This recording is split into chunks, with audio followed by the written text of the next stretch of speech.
Yeah. I said, Father, please forgive me. I was in and out the streets. When I went to battle, Doocy right there in my sneaks. Like the Smuster Carver bringing knowledge from a sea. All right, here we go. Welcome to the TRS Network. We got T Local, a living legend. Yep. I appreciate you for coming on here. You know what I mean? Too much, though. You know what I mean? Let the people know who you are. Let them know what you do. Let them know what you know, where you going. I mean, like you said, I'm T Local, man. I'm a producer. I'm an engineer, a videographer. Pretty much, I'm a co-funder of my own clothing line, breadoverhead.com. So if y'all want pretty much some good merch, the Massachusetts kicks or whatever, just go breadoverhead.com. So, and we also give you good up-to-date hip-hop news on the site as well. Okay, so yeah, so you know, we do a lot of different things. All right, so tell people where tell people where you from and where you grew up at. Oh, I mean, shit, man. You know, New York all day, man. North side, Jamaica, Queens, man. North side, the boss side. You already know.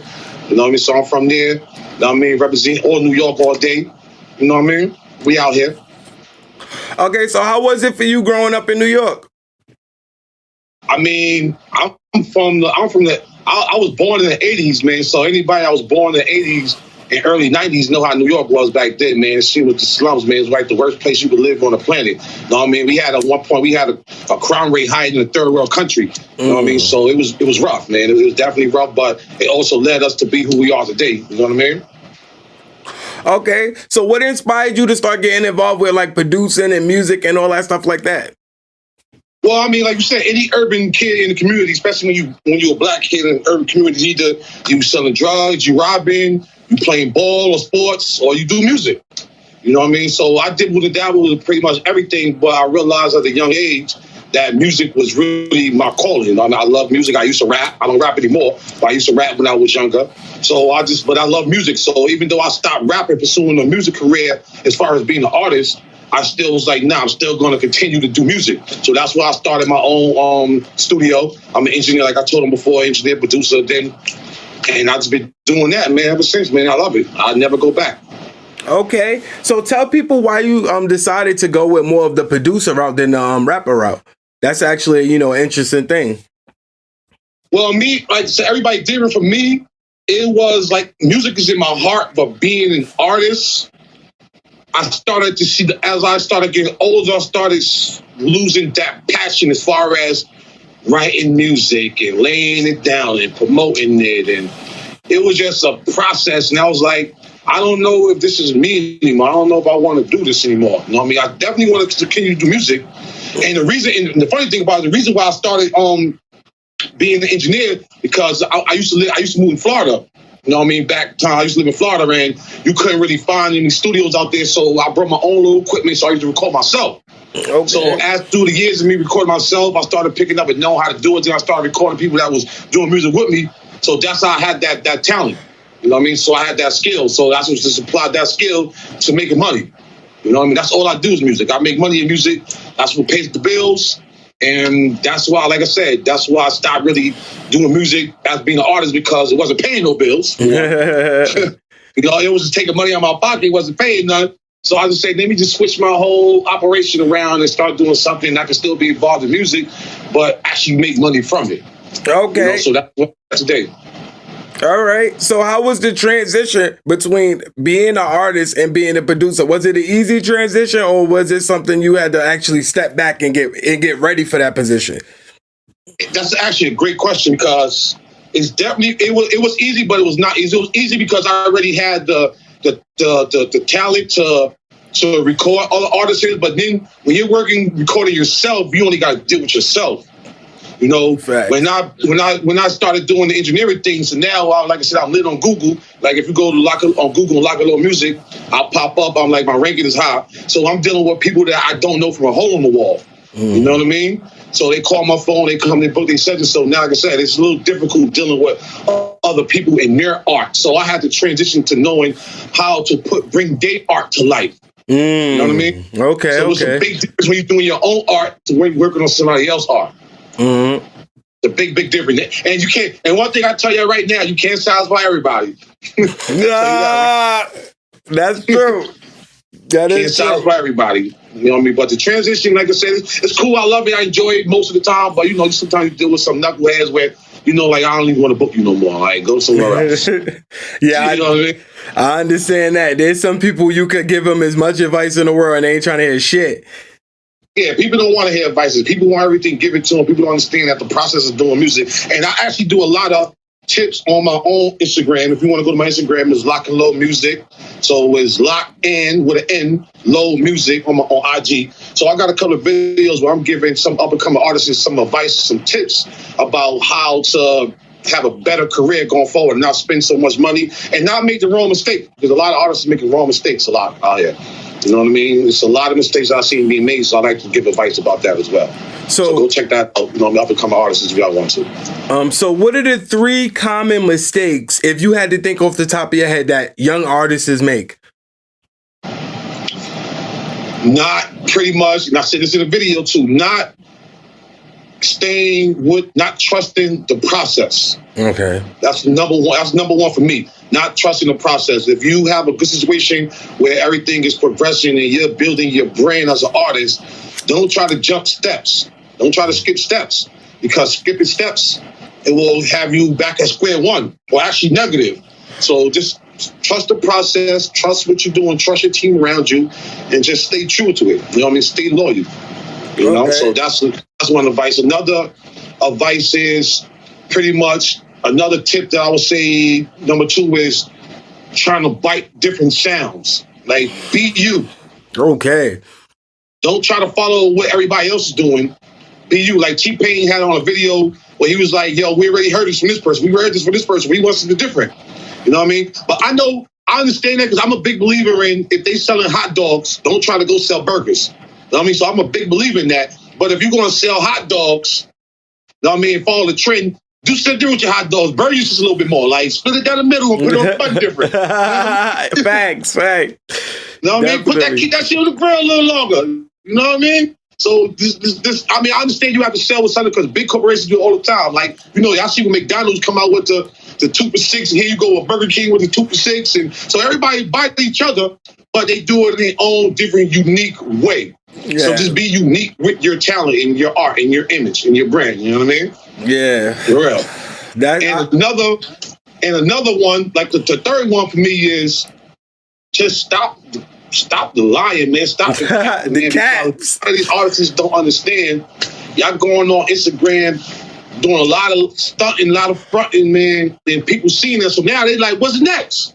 Now you don't got nothing else to give them. You know what I mean? So they watching now. Oh, word. Oh, he was in that Lambo with all that money and shit, and it probably was prop money. But you was in Lambo. All right, so what's next? Now, what you gonna do next, champ? Facts. Watch it now. Stop. That's 100%. People don't, when you go, when people see you at a certain level, you can't be at level 10. And then when people run into you, you only at level 2. You know what I'm saying? That's why I try to tell my homies all the time. You don't want to throw on 10 gold chains and then you can't even pay your rent. You know what I'm saying? That don't make no sense. If them chains even real. Yeah, if they even real. You know what I'm saying? You don't want those diamond checkers come and check your diamonds. You don't want to do that. I try to tell my homies, like, you got to, it's levels to it. What's important is the craft first. Once you know you're doing that craft, and everything else will fall in place for you. It'll fall in place. You don't say I'm gonna spend $100 on some sneakers and not spend $100 to go to the studio. Like, you know what I'm saying? Exactly. So I understand exactly what you mean. Image is important too, but get your priorities straight. You know what I mean? Them sneakers ain't gonna get you a hot song. Yeah. You know what I mean? And that hot song is just gonna pay them bills. Hot song. Facts. You know what I mean? So I definitely agree with that 100%. So, but just like I said, if you're gonna check one image to social media, you got to always have that image everywhere, not just on social media, but in the streets. Like, I done seen a lot of people capping and thinking, next thing I know, I'm driving by my car, even though I don't cap on social media, I don't have to.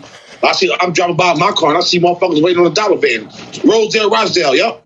You know what I mean? Yeah. So, like, come on, y'all. Like, come on, get it together, man. Being genuine. Do you feel like people that are more genuine, especially people like, you know, that are openly struggling and still being able to put out this music and showing that they're struggling? Do you think they are or more become more successful later on, or is it the lies that get people to success? The lies, all right, see, that's a good question too, because the lies can carry you somewhat. It depends on your team around you. Like if you got a strong team around you and they could build your brand and make it look like you're doing something, even though you're dead broke, and you can sustain that image, then you can do it. But the people that don't have that team around them and they stay humble and they stay in with their capabilities, people respect that, because then when they start coming up, they start to see that too. They start to see that growth, and people love seeing the growth. Yes. You know what I mean? Yeah. People love saying, like, yo, I was listening to him when nobody knew about them. Mm-hmm. You know what I mean? So I hear a lot. So that's important as well too. People love seeing the growth. Okay. I believe I agree with that too. People do definitely love seeing you go from that zero to a hero. You know what I'm saying? That struggle. Exactly. You know? Exactly. So do you feel like when it comes as, all right, so as a producer, because I know you rapped, now you're a producer, you're doing a bunch of things for other people, videos and everything. So when it comes to a producer side, do you think producers get enough credit for the actual work that they do, or do you think that they're overshadowed by the rappers and everything else? We don't get no credit, because nobody listens to a hot song like, I wonder who engineered that or mixed that, or, I mean, well, the producer side, they're starting to come up a little bit more. Producers has always been known, because I know a lot of famous producers, you know what I mean? So the producers definitely get their credit, you know what I mean? Especially if the beat is hot, especially if the beat that they made and somebody's getting a lot of streams, or it goes platinum or viral, whatever. So producers definitely do get their just due. Now, the engineers, no one asks, I wonder where they recorded that, or I wonder who mixed that song. I'm starting to see a lot of engineers now putting a tag on things like I do. Like if you hear a song and it says Lock and Load made a hit, that's me. So I'm starting to put my engineering tag on everything I record, so I can get my just due, because we do the art. We're the ones making it sound good. We're the ones making it sound good. And I don't just press play and record. You know what I mean? I guide the people that work with me. I guide them. I might say, nah, you can do that one a little bit better, or that don't sound right, or you can do that a little bit better. Like, I guide them to make, so you work with me, you're going to make a good song, because I'm not just going to sit there like some engineers I see and just press record, like, and artists is actually like, how'd I sound? Niggas be like, yeah, that was good, because you want to clout, they just want the money. I don't do that. You know what I mean? I try to make sure that you're happy with the work that you get from me when you work with me. I'll take pride in that. Remember, I'm putting my tag on all that shit anyway, so I don't want someone to hit like on me hit and sound like shit. Excuse my French. Yeah, I understand that. I'm starting to see a lot of engineers, though, starting to put things like mixed by such and such, or mixed by Ali, or mixed by this person. So I'm starting to see a lot of engineers starting to try to create more awareness to themselves in the music game, because that's very important where you record at. Because I hear a lot of songs where shit sound like shit, and I be want to tell them, just don't go over there no more. You know what I mean? Yeah. Just don't go. If you say this, just don't go over there no more. So and then people try to get me to mix shit. I can't mix shit. I'm only gonna make shit smell like more shit. You know what I mean? Like, you're not giving me nothing to work with.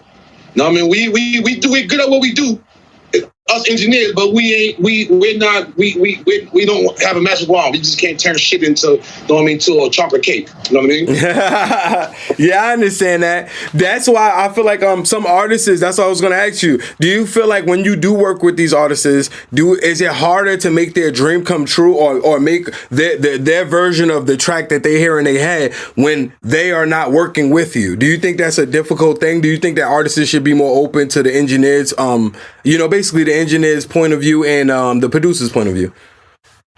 Absolutely, but you'll find some artists that will, and then you find some artists because they got a little following on the internet or whatever. So they feeling themselves. You know what I mean? So they want you try to give them some advice. They be like, nah, I know, I got it. I know what I'm doing. And once you, as an artist, as an engineer, you sense that you like, he don't want no advice. Let him do what he do. You know what I mean? So those ones you just leave alone. Like, I learned that. Let's leave them alone. Let them do what they want to do. And the ones that want the critique and the advice, those are the ones who you're more susceptible to giving advice. So I just go over the vibe or the art.